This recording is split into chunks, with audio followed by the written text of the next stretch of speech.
Hello everyone, welcome to tech शर्मत।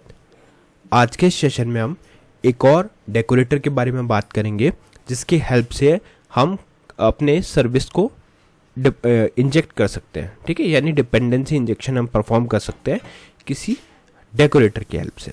अब तक हमने देखा कैसे हम सेल्फ को यूज़ करते हैं, स्किप सेल्फ को यूज़ करते हैं। उसी तरह से हमारे पास ये होता है एक होस्ट डेकोरेटर। तो आज के सेशन में हम बात करेंगे होस्ट डेकोरेटर के बारे में कि क्या ये होता है, क्यों हमें इसे यूज़ करना चाहिए, क्या इसके बेनिफिट है। ठीक है, बट सेशन शुरू करने से पहले जस्ट एक रिकमेंडेशन है कि अगर अभी तक आप लोगों ने पहले वाले सेशन से नहीं देखे हैं तो आप पहले उनको देख सकते हो, क्योंकि जो पूरी प्लेलिस्ट है एक प्रॉपर सीक्वेंस और सिंक में। तो अगर आप उसको सिक्वेंशियली फॉलो करोगे तो और भी ज़्यादा ईजी रहेगा आप लोगों के लिए ऑनगोइंग टॉपिक को समझना और उसको इम्प्लीमेंट करना। क्योंकि अभी के लिए अपना मेन फोकस क्या है कि कैसे हम होस्ट डेकोरेटर को यूज़ करते हैं। ठीक है, और कंप्लीट कोर्स के लिए आपको टेक्सचर में डिजिटल कोर्स बुक रेफर आप कर सकते हो, जो डिस्क्रिप्शन बॉक्स में फ्रीली अवेलेबल है सभी के लिए। ठीक है, उसके लिए आपको कोई चार्ज पे नहीं करना, आपको सिंपली उसको यूज़ करना है और वो आपको डिस्क्रिप्शन में टेक्सचर में डिजिटल कोर्स बुक के नेम से मिल जाएगा। ठीक है, ऑल राइट, सो स्टार्ट करते हैं। देखो यहाँ पे app.component.html लिखा हुआ है, एक हेडिंग है। इसके बाद सेकेंड हेडिंग हम डाल देते हैं और सेकेंड हेडिंग में आज का टॉपिक आ जाएगा जो है host decorator in host decorator for service in for service dependency injection in Angular। ठीक है, host decorator for service dependency injection in angular, ये हमारा मेन आज का टॉपिक है। अब इस टॉपिक से एक चीज क्लियर है कि सर्विस चाहिए। सेकेंड चीज क्या है, हम बात कर रहे हैं होस्ट डेकोरेटर की। तो अगर मैं इसका आपको थोड़ा सा थियोरेटिकल बताऊं तो होस्ट डेकोरेटर क्या होता है, ये रेस्ट्रिक्ट करता है कि या तो आप अपने खुद के कंपोनेंट में प्रोवाइडर को देखोगे या फिर पेरेंट कंपोनेंट में। इन केस अगर ग्रैंड पेरेंट कंपोनेंट है तो उसको हम रेफर नहीं करेंगे, है ना, या तो पेरेंट कंपोनेंट या सेल्फ कंपोनेंट। तो इस तरह के हायरार्की को मेंटेन करने के लिए हम यूज करते हैं होस्ट डेकोरेटर। ठीक है, तो अभी मैं आपको बताता हूँ ये होस्ट डेकोरेटर कैसे वर्क करता है। तो उसके लिए पहले एक सर्विस बना लेते हैं, ng which is for angular, g generate s service, my folder name ng g s for service, my folder slash और सर्विस का नेम हम लिख देते हैं लॉगर और एंटर करते हैं। एंटर करते ही ये दो फाइल्स को क्रिएट कर देगा एक फोल्डर में। ये हमारे पास माई फोल्डर आ गया, उसके अंदर spec.ts है जिसे हम टच नहीं करेंगे, ये टेस्टिंग पर्पस के लिए बाद में कभी यूज होगा बट अभी नहीं होगा। सर्विस फाइल जो है यहाँ पे हम हमारा मेन लॉजिक लिखेंगे। ठीक है, तो अब इस सर्विस फाइल के अंदर हम क्या कर रहे हैं, देखो यहाँ पे ये प्रोवाइडेड इन तो बाद में हटा देंगे, बट अभी के लिए क्या करते हैं, इसको करते हैं क्लियर यहाँ से और यहाँ पे एक मेथड ऐड करते हैं लॉग मेथड। और इस लॉग मेथड के अंदर हम एक मैसेज रिसीव करेंगे जिसका टाइप होगा स्ट्रिंग। ठीक है, और यहाँ पे इसको एक्सपेंड करके लिखते हैं console.log और यहाँ पे टेक्स्ट ऐड हो जाएगा log कॉमा और उसके बाद लिखेंगे जो भी मैसेज यहाँ पे आ रहा है। ठीक है, तो यहाँ पे लिख देते हैं मैसेज, दैट्स इट। ठीक है, ये एक सिंपल सा हमने क्या क्रिएट कर लिया, हमने क्रिएट कर लिया एक सर्विस।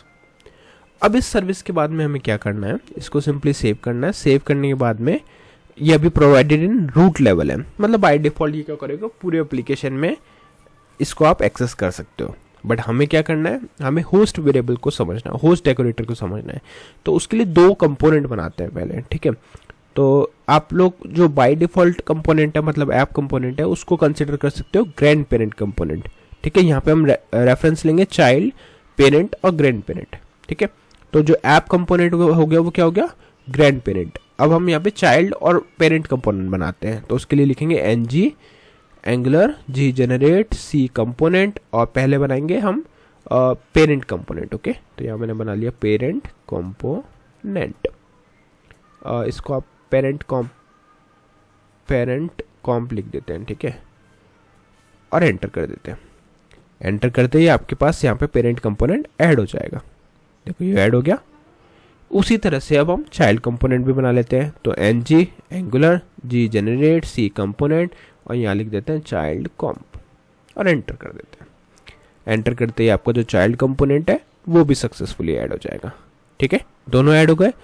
अब हमें क्या करना है, चाइल्ड कंपोनेंट के अंदर इस वाले जो सर्विसेज को यूज करना है और प्रोवाइडर के लिए हमें सिर्फ दो ही जगह देखना है, एक उसके खुद के कंपोनेंट में और एक उसके पेरेंट के कंपोनेंट में, और उसके ग्रैंड पेरेंट के कंपोनेंट में नहीं देखना। ठीक है, तो इस चीज़ को कैसे वेरीफाई करेंगे, देखो यहाँ पे हम चलते हैं और इधर लिखते हैं सिंपली चाइल्ड कंपोनेंट वाला जो पार्ट है उसको एक्सपेंड करेंगे, उसके कंपोनेंट डॉट ts में जाएंगे और यहाँ पे जाके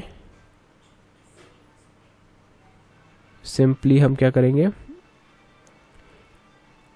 एक काम करते हैं, पहले इसी के HTML को डिफाइन कर लेते हैं, app.component.html, जिससे कि आपको पता रहे कि कौन सी चीज़ हम कैसे यूज़ कर रहे हैं।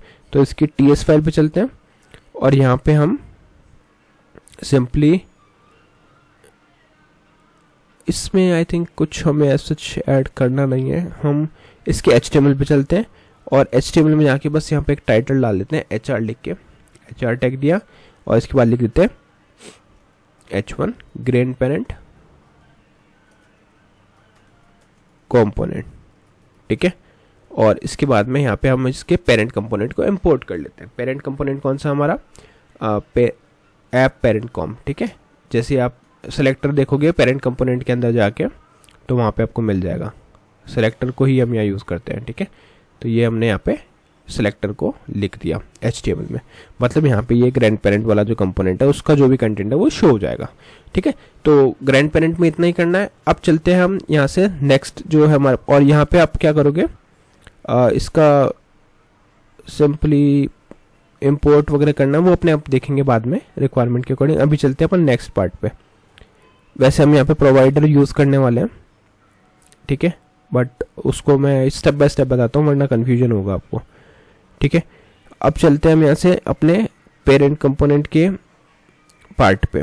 तो पेरेंट कंपोनेंट के पास चलते हैं, यहाँ से ये रहा हमारा पेरेंट कंपोनेंट, उसका ts फाइल।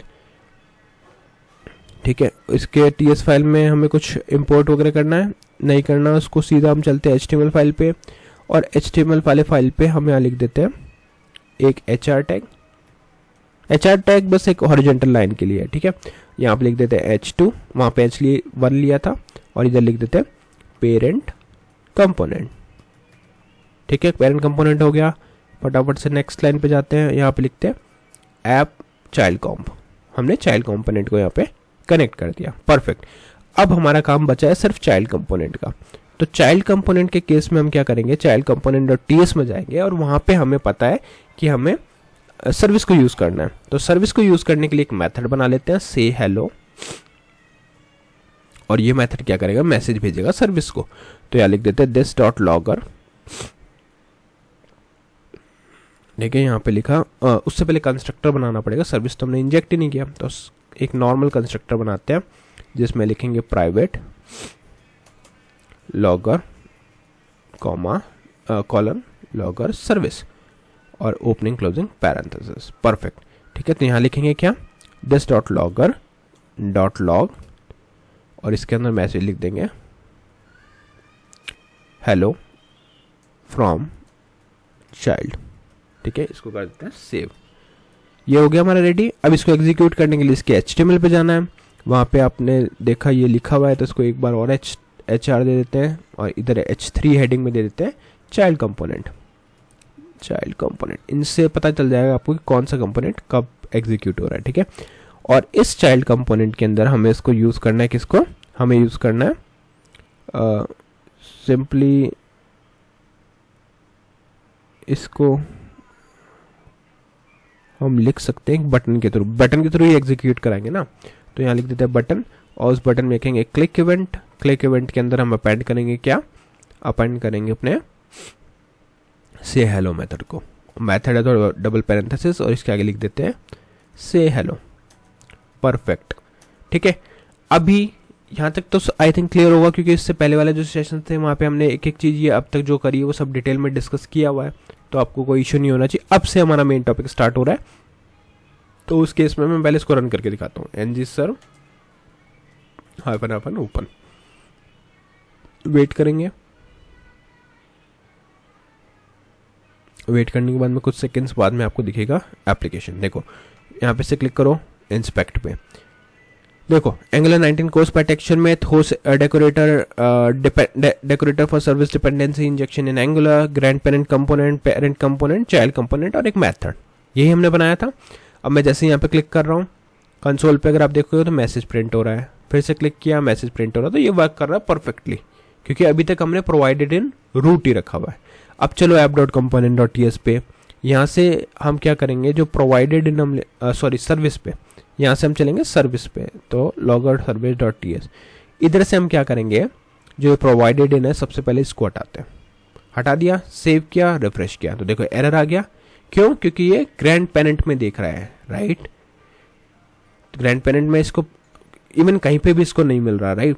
तो इस केस में हम क्या करेंगे, अब प्रोवाइडर एक केस में हम डाल सकते हैं ग्रैंड पेरेंट के अंदर, जैसे यहाँ पे आप अगर, अब हमारी इस फाइल को शॉर्ट करते हैं, देखो इस जगह पे अगर आप प्रोवाइडर लिखोगे तो क्या ये वर्क करेगा, देख लेते हैं। लॉगर सर्विस लिखा, सेव किया, परफेक्टली वर्क कर रहा है, मतलब अभी तो ये ग्रैंड पेरेंट को देख रहा है, बट हमारा टारगेट क्या था, ये नहीं देखे उसको, राइट।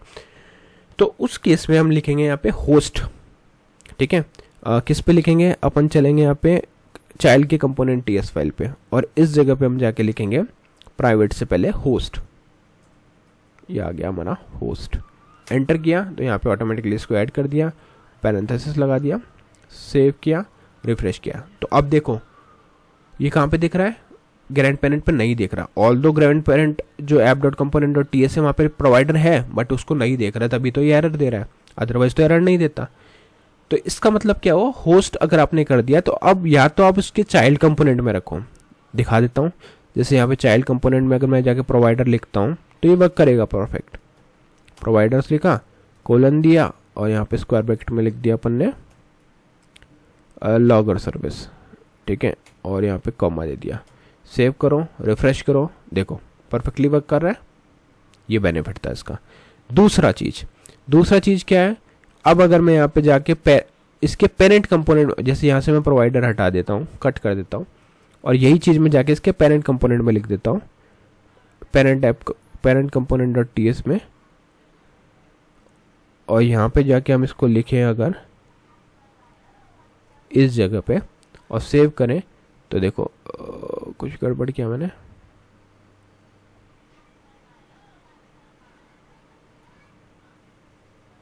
एक मिनट इसको बैक करते हैं,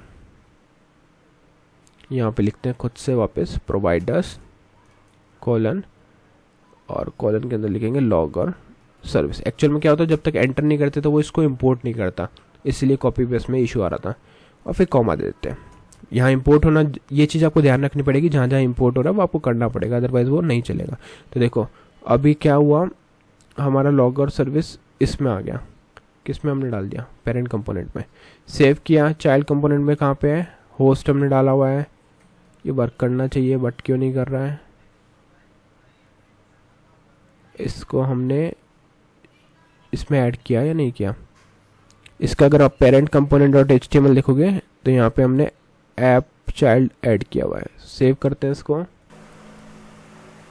ओके, तो उस इश्यू के लिए मैंने एक फिक्स डाला। एक्चुअल में इश्यू क्या था कि जब भी हम होस्ट और डेकोरेटर को यूज़ करते हैं तो वो या तो अपने इमीडिएट कंपोनेंट, मतलब जिस भी कंपोनेंट में डिफाइंड है उसको रेफर करता है, या फिर उस कंपोनेंट के ऊपर जो डायरेक्टिव अप्लाइड है किस पेरेंट कंपोनेंट की, उसको रेफर करता है, ठीक है। तो उस केस में क्या करेगा, उन दोनों को प्रेफरेंस देगा, और जो ग्रैंड पेरेंट कंपोनेंट है उसको रेफरेंस नहीं देगा। तो इन शॉर्ट अगर आपसे कोई इंटरव्यू में पूछता है कि होस्ट डेकोरेटर हम कब यूज करते हैं, तो आप सिंपली कह सकते हो कि in case of host decorator it will look either in its own component और max to the directive of the parent component. Okay, तो आई होप आज का ये सेशन क्लियर हुआ होगा। इन केस कोई डाउट है तो आप लोग कमेंट सेक्शन में पूछ सकते हो। इस सेशन के लिए इतना ही था, नेक्स्ट सेशन में बाकी टॉपिक डिस्कस करेंगे। So thank you for watching take channel.